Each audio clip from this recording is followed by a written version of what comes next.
බිත්තර තුනත් මේකට දාලා කලවම් කරගන්න. අද අපි බිත්තර දාලා බත් එකක් හදන්න හිතුවා. හොංකොං කොරියන් රටවල ප්‍රසිද්ධ බත් එකක්. හරිම ලේසියෙන් හදාගන්න පුළුවන්.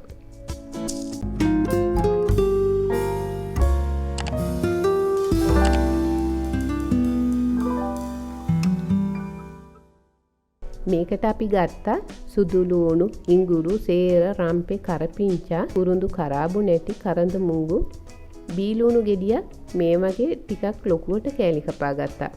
ලීස් කොළ තිබුණා නම් හොඳයි. ඒත් අද ලීස් ඉවර වෙලා ඒ නිසා මම ලීස් ගහේ කඳ ගත්තේ. බිත්තර 3ක් ගත්තා. මිරිස් කුඩු 3-5 කුඩු, ගම්බිරිස් කුඩු, ලුණු, සෝයා සෝස්. මම අද ටෙම්පරාදුවට ගත්තේ එළඟි තෙල්. මෙතන හාල් තියෙනවා 4 දෙනෙකුට සෑහෙන්න. ඉතින් මුලින්ම භාජනයකට එළඟි තෙල් ටිකක් දාලා එළඟි තෙල් ටික රත් වුණාම සුදු ලුණු, ඉඟුරු ටික දාමු.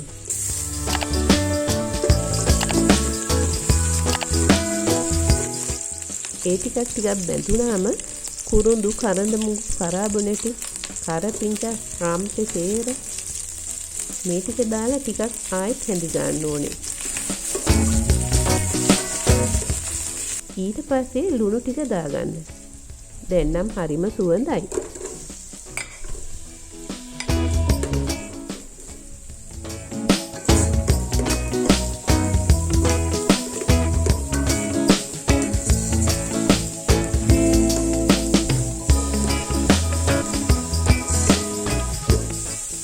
දැන් මේ වෙලාවේ 3-5 මිරිස් කුඩු දාලා ටිකක් බෙදගන්න.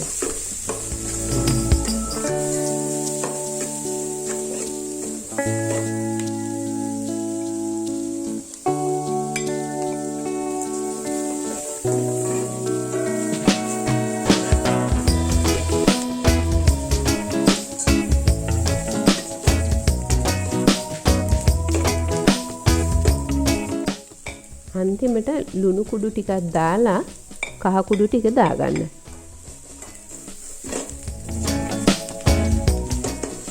දැන් මේ ටික හොඳින් හැඳි ගාලා ලීස් ටික දාගන්න.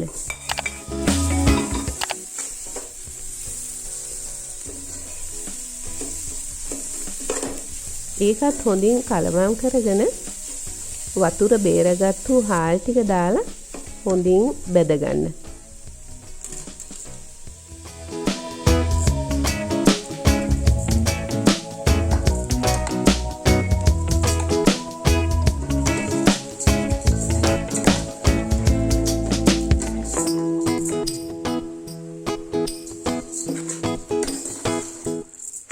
හාල් ටික ටිකක් විතර තෙලේ බැදුනම හොඳයි.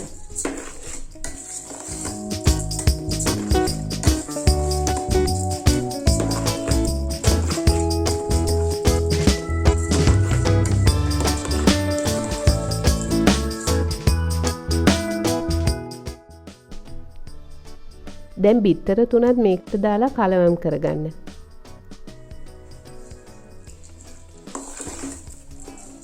මේ වගේ හොඳින් කලවම් කරගන්න.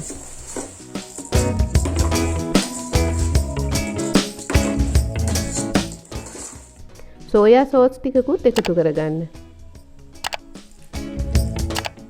දැන් ඉතින් සියල්ලම දාලානේ තියෙන්නේ. දැන් හොඳින් හාල් ටික බෙදෙනකන් ටිකක් විතර කලවම් කරගන්න. මේ බත් එකට වැඩිපුර වතුර දාගන්න එපා. ටෙම්පරාදු බතක්නේ. තෙලෙනුත් ඉදෙන නිසා වතුර ටිකක් දාගන්න.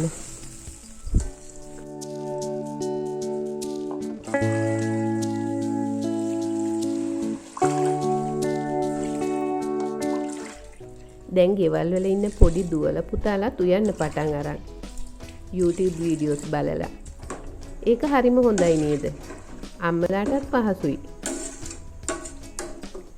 දැන් හරිම ලේසියෙන් උයන එක. ඉතින් ඒ වගේ පොඩි දරුවන්ට හරිම ලේසියෙන් හදාගන්න පුළුවන් බත් එකක් මේක.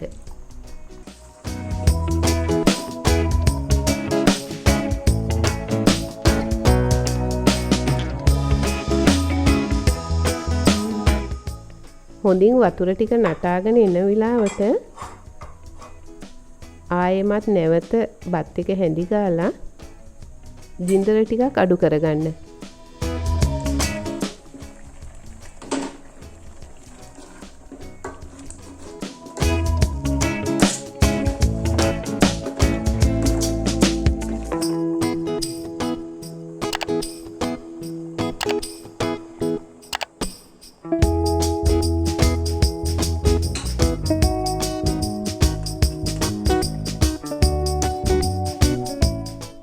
දැන් බත් එක සාමාන්‍ය ගානට ඉදිලා. තව විනාඩි 5ක් විතර තියාගමු.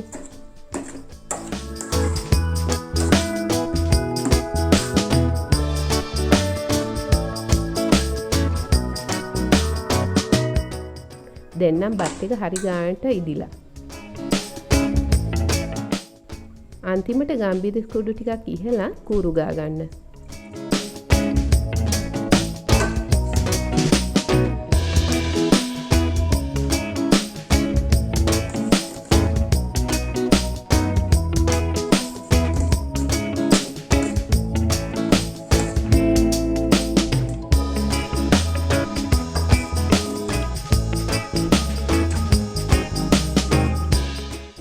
මේ බත් එක චිකන් කරියක් එක රස්නෙන්ම කනවනම් තමයි හොඳ.